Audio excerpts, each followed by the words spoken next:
et bonjour à toutes et à tous, bienvenue dans ce nouvel épisode. Ça y est, la chaîne vient de fêter ses 1 an d'existence et a accumulé plus de 400 000 vues. Et nous avons passé la barre des 5000 abonnés. Alors un grand merci pour votre fidélité et votre soutien, ça fait super plaisir. Comme la chaîne est toute jeune, nous allons fêter notre anniversaire avec un appareil hors du commun, le B2 Spirit. En effet, le B2 Spirit fête cette année ses 35 ans. Pourquoi les États-Unis ont-ils conçu un appareil aussi complexe? Quelles sont les caractéristiques de ce bombardier? Pourquoi une aile volante? Nous allons retracer l'histoire de ce monstre énigmatique. Aujourd'hui, j'ai le plaisir d'accueillir notre premier sponsor, Skyzen. Pourquoi est-ce que j'ai accepté d'être sponsorisé? Pour 2 raisons. La première, c'est que la chaîne a besoin pour vivre et surtout pour produire tout ce que j'ai en tête pour vous dans les mois à venir. Et la seconde raison, parce que c'est super cool d'accompagner une start-up française de l'aéronautique. Skyzen est une start-up française développant une application de gestion de navigabilité, de maintenance et de stock destinée à l'aéronautique. Leur solution est capable de gérer tout type de machine, du jet au planeur en passant par les hélicoptères et les avions à piston.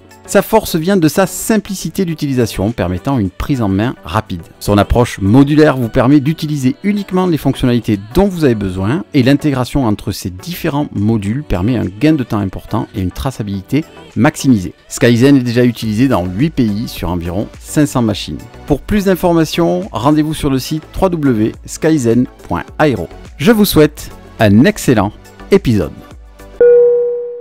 Le Northrop Grumman B2 Spirit est bien plus qu'un simple avion. C'est un symbole de la puissance aérienne américaine et une prouesse technologique qui a révolutionné le concept de bombardier stratégique. Conçu pour être quasiment invisible au radar, le B2 reste un appareil hors du commun et cette année, le B2 fête ses 35 ans. Les années 1970 marquent le début de la réflexion sur un nouveau bombardier stratégique américain capable de pénétrer en profondeur les défenses aériennes les plus sophistiquées sans être lui-même détecté. À cette époque, la guerre froide fait rage et les tensions entre les États-Unis et l'Union soviétique ont alimenté une course aux armements sans précédent. Les deux blocs cherchaient à développer des systèmes d'armes toujours plus sophistiqués pour garantir leur supériorité militaire. Les systèmes de défense aérienne soviétiques se sont considérablement améliorés au cours des années 1960 et 1970. Les bombardiers stratégiques américains, conçus pour pénétrer les défenses ennemies, étaient de plus en plus vulnérables. En effet, la défense antiaérienne de l'URSS était devenue si performante que les appareils alors en service dans les forces armées des États-Unis avaient peu de chances de pénétrer à l'intérieur de son territoire. L'armée américaine avait alors ressenti le besoin de posséder un bombardier à signature radar minimale. Enfin, la doctrine de dissuasion nucléaire reposait sur la capacité de frapper l'adversaire en profondeur, même en cas de riposte. Un bombardier furtif pouvait assurer cette mission avec un risque réduit pour les équipages. C'est pour cette raison qu'en 1975, l'armée a demandé à Northrop et Lockheed de concevoir un bombardier furtif. À cette époque, Lockheed avait une longueur d'avance grâce à l'expérience dans le domaine des revêtements furtifs accumulée lors de la conception de l'illustre SR-71. Lockheed remporta le contrat et le F-117 vit le jour. Parallèlement, la DARPA, l'agence pour les projets de recherche avancée de défense, s'est discrètement rapprochée de Northrop pour poursuivre les recherches de ce dernier sur la furtivité. En effet, la stratégie de Northrop concernant la furtivité était différente de Lockheed. Alors que la stratégie de Lockheed avec le F-117 était de disperser l'énergie, l'effort de Northrop visait à concentrer la réflectivité du radar dans des pointes et d'écouler l'énergie du radar autour de l'appareil. Dans ce contexte, en 1978, l'US Air Force émit la demande d'un bombardier de pénétration stratégique qui serait le complémentaire, voire le remplaçant du Rockwell B-1B alors en essai.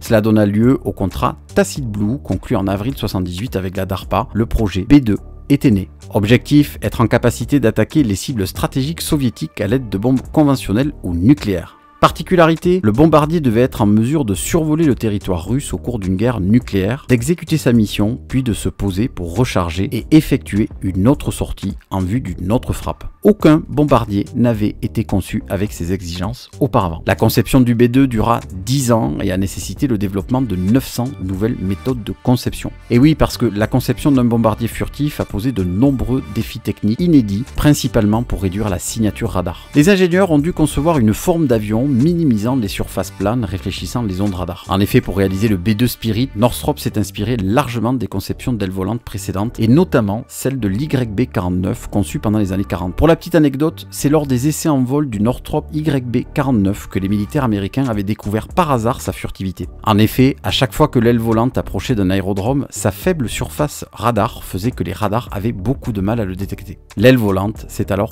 imposée comme la solution la plus efficace. Mais il a fallu aussi compter sur sur les matériaux spéciaux capables d'absorber les ondes de radar qui ont été développés et intégrés à la structure du B2. Autre point, toutes les sources d'émissions électromagnétiques de l'avion, telles que les moteurs, les radars et les communications, ont dû être soigneusement conçus pour minimiser la signature radar. Les moteurs du bombardier devaient être suffisamment puissants pour propulser un avion lourd sur des longues distances, tout en étant suffisamment silencieux pour ne pas être détecté. Enfin, les systèmes de navigation et de visée du bombardier furtif devaient aussi être extrêmement précis, tout en étant protégés contre les contre-mesures électroniques. L'avionneur a bénéficié également du puissant soutien de Boeing, qui réalise une partie des composants structurels principaux, l'aile externe, le système de carburant, le système de délivrance d'armement et le train d'atterrissage.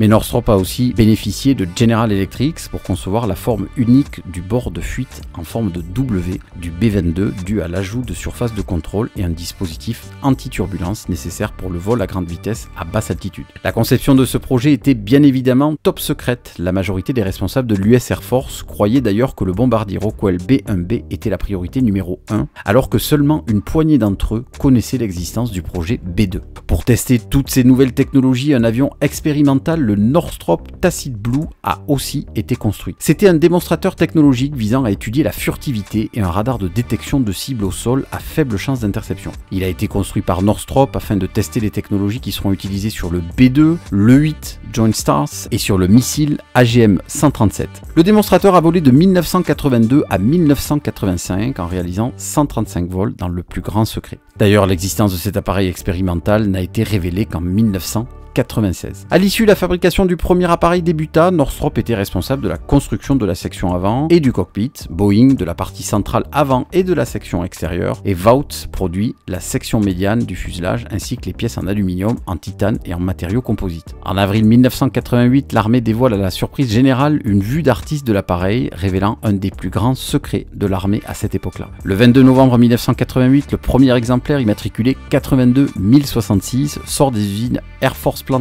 42 de Palmdale en Californie. 2500 invités sont présents à la cérémonie de présentation de l'appareil. L'armée avait bien entendu pris le soin de cacher les principales particularités de la conception de l'aile. Les invités n'ont pu voir l'appareil que du sol et de face, mais un petit malin s'est aperçu que le survol de l'usine n'était pas interdit. Il a donc pris son Cessna pour survoler l'usine et réaliser des clichés de l'appareil vu du ciel. Le B-2 réalise son premier vol le 17 juillet 1989 après 2 années de report et a été livré à l'armée sur la base d'Edwards pour débuter les essais en vol. Un programme d'essai de 3600 heures de vol a été fixé, débutant avec 16 vols, 67 heures au total de certification et d'essais de maniabilité, ainsi que sur les caractéristiques furtives en taille et conditions de vol réel. Ces essais comprenaient également le premier ravitaillement en vol avec un KC-10A le 8 novembre 1989. L'armée a pu ainsi découvrir que le B-2 ne tenait pas exactement ses promesses en matière de discrétion radar. En juillet 1991, les défauts de furtivité sont révélés et il a été admis qu'il pouvait être détecté par des radars au sol de détection avancée à haute puissance. Les vols suivants ont été interrompus pour effectuer les modifications sur le 82 1066, tel un ensemble de traitements sur les bords d'attaque et les surfaces portantes pour réduire la signature de l'appareil dans certaines gammes de fréquences. Le troisième appareil, le 82 1068, a effectué son premier vol le 18 juin 1991 et a été le premier modèle à être intégralement équipé du nouveau système d'avionique. Le 4 septembre 1992, le premier largage de bombe est effectué par l'appareil. Il a largué une bombe MK84 de 907 kg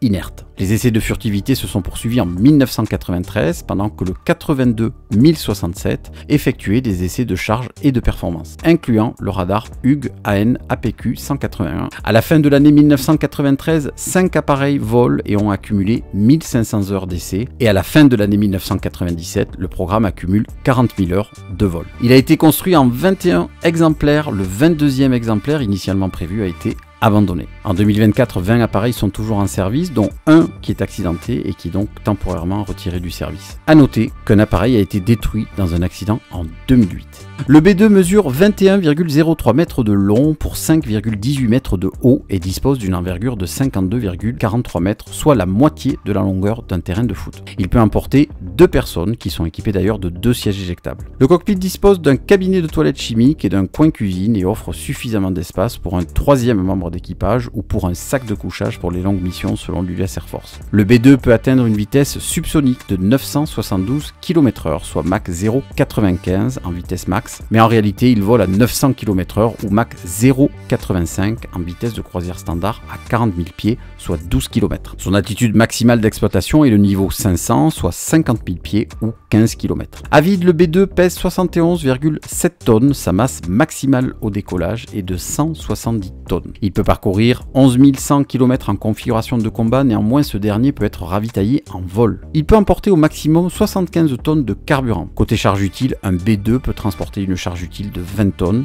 Cet appareil est équipé de commandes de vol électriques. Le B2 est équipé de 4 turboréacteurs à double flux General Electric F118 GE100 sans post-combustion, dérivé de la famille F110 qui équipe les Rockwell B1B et Grumman F14, McDonnell Douglas F15 et General Dynamics F16. Pour réduire leur signature infrarouge, les gaz d'échappement des réacteurs sont évacués par des tuyères en forme de V montées au-dessus et en retrait pour masquer ces sources thermiques au détecteur terrestre. Petite anecdote, un dérivé d'acide sulfonique est par ailleurs injecté dans le sillage d'échappement pour empêcher la formation de traînées de condensation. Sa furtivité provient essentiellement de la forme de l'appareil et des matériaux utilisés. Le bord d'attaque en flèche à 33 degrés et le bord de fuite en dents de scie piègent les ondes radar. Elle permet de n'offrir au radar ennemi que 2 positions possibles de l'avion pour lesquelles la réflectivité radar est maximale, ce qui limite énormément les probabilités de détection. D'autres contre-mesures de détection passive incluent des prises d'air incurvées en forme de S désignées S-Duck en anglais et des panneaux diélectriques furtifs recouvrant le radar à synthèse d'ouverture et empêchent son antenne de refléter les ondes de radar tout en permettant son fonctionnement normal. Le Northrop B2 Spirit est construit autour de 2 grandes soutes à armement placées côte à côte dans la partie inférieure de sa partie centrale. Devant chaque baie, des petits volets s'abaissent pour produire des tourbillons garantissant une bonne séparation des munitions air-sol pendant le largage. Il faut savoir que le revêtement de cet appareil est relativement fragile. Cet avion ne peut pas stationner longtemps à l'extérieur, c'est la raison pour laquelle ces appareils devaient pendant longtemps regagner leur base de Whiteman à cause des soutiens logistiques très spécifiques qu'ils nécessitent, qui n'étaient disponibles que sur cette base jusqu'à la création de ces hangars démontables. Il s'agissait donc d'hangars démontables pressurisés, connus sous le nom de B2 Shelter System, Extra Large Deployable Aircraft Hangar Systems, qui ont été créés pour surmonter ces difficultés à partir de 1999. Par la suite, des améliorations portant sur le revêtement furtif du B2, le rendant plus résistant à l'humidité et nécessitant une maintenance allégée ont été apportées. Plus largement, cet appareil nécessite quand même de grosses opérations de maintenance coûteuses. Pour continuer sur les coûts, en 1996, l'US General Accounting Office estimait que le coût du programme avec les 21 appareils construits était de 44,7 milliards de dollars, ce qui représenterait aujourd'hui 73 milliards de dollars. Les 19 appareils opérationnels en 2019 dépendent du 509e Bomb Wing, l'escadre qui a effectué les 2 bombardements nucléaires sur le Japon en 1945, basé à Whiteman Air Force Base dans l'état du Missouri. Le B2 a été utilisé pour la première fois lors de l'opération Allied Force. 2 B2 ont volé plus de 31 heures de la base aérienne de Whiteman dans le Missouri jusqu'au Kosovo. Ils ont attaqué plusieurs cibles puis sont revenus directement. Les B2 ont effectué moins de 1% des missions totales mais ont détruit 33% des cibles au cours des 8 premières semaines du conflit. Le 24 mars 1999, 2 B2 ont lâché leurs bombes sur les cibles yougoslaves au cours d'une mission de 31 heures. 6 B2 ont participé aux 3 premiers jours de l'opération Enduring Freedom, l'intervention américaine en Afghanistan fin 2001, exécutant des frappes